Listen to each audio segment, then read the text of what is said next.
Assalamu alaikum wa rahmatullahi wa barakatuh, mes chers frères et sœurs.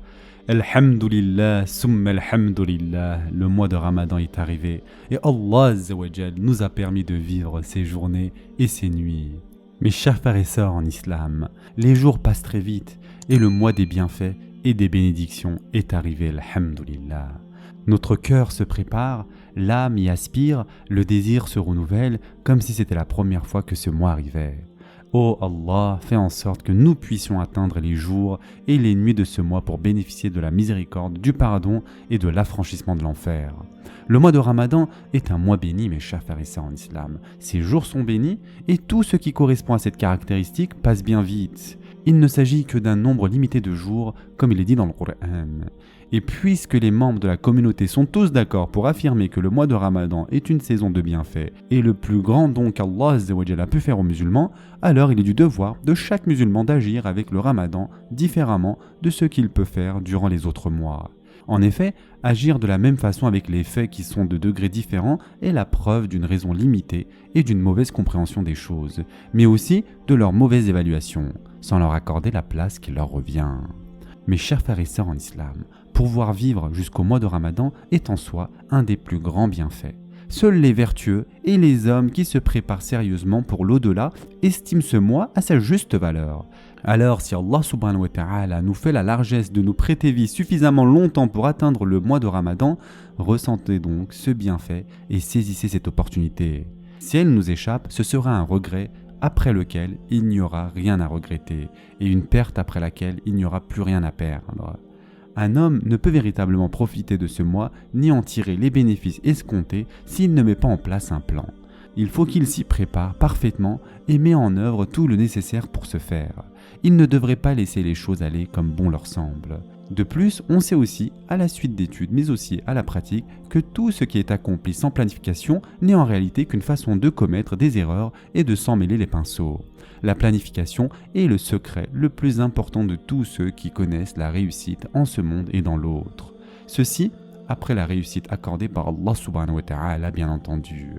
Établir donc un plan pour le mois de Ramadan ne correspond pas à autre chose que de décider au préalable les objectifs que l'on souhaite y réaliser. Ceci parce qu'agir sans objectif revient finalement à ne pas obtenir les résultats escomptés. De même qu'il est bien difficile d'atteindre tous les objectifs fixés si on ne sait pas de quelle façon les atteindre.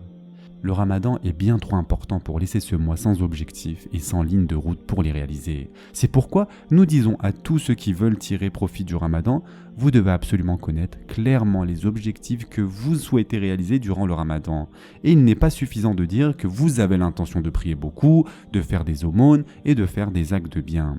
Il faut absolument déterminer avec précision le nombre de fois que vous voulez lire le Coran entièrement, combien de pages vous allez lire chaque jour et chaque nuit et à quelle heure. De même, le nombre de rak'at que vous comptez prier chaque jour et chaque nuit, et quand vous comptez les accomplir. Pareillement, pour la prière du Tarawih par exemple, dans quelle mosquée comptez-vous la prier? Quel nombre d'aumônes comptez-vous donner? À qui? Et quelles sont les bonnes actions que seul Allah Azza wa Jal saura que vous avez accomplies et personne d'autre?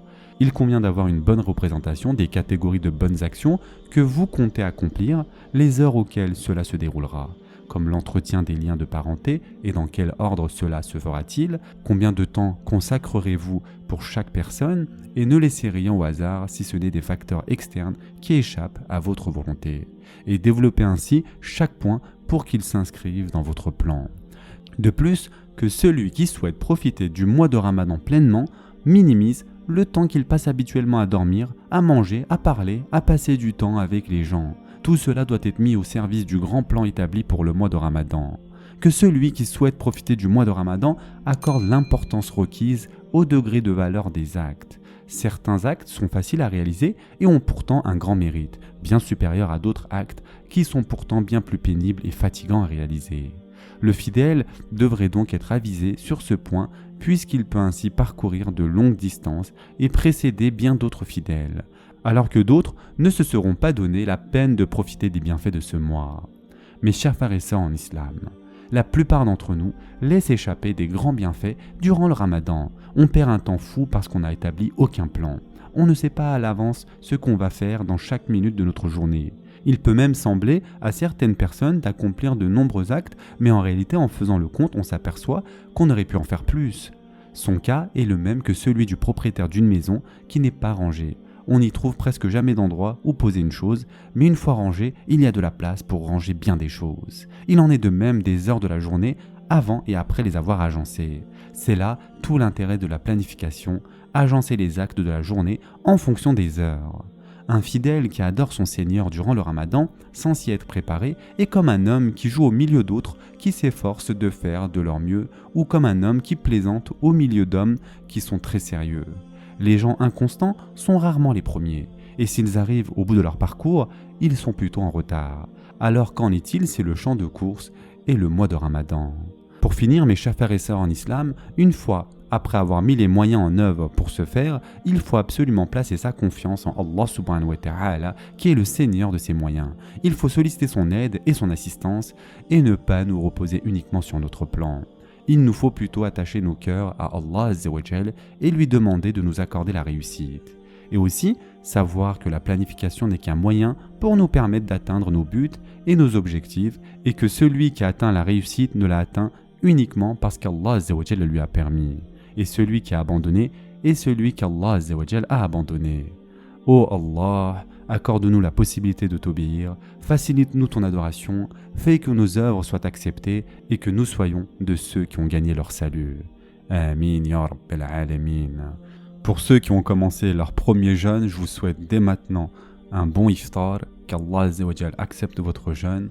Et pour ceux qui vont commencer leur premier tarawih, je vous souhaite un bon tarawih. Prenez soin de vous mes chers frères et sœurs, et à demain, Inch'Allah.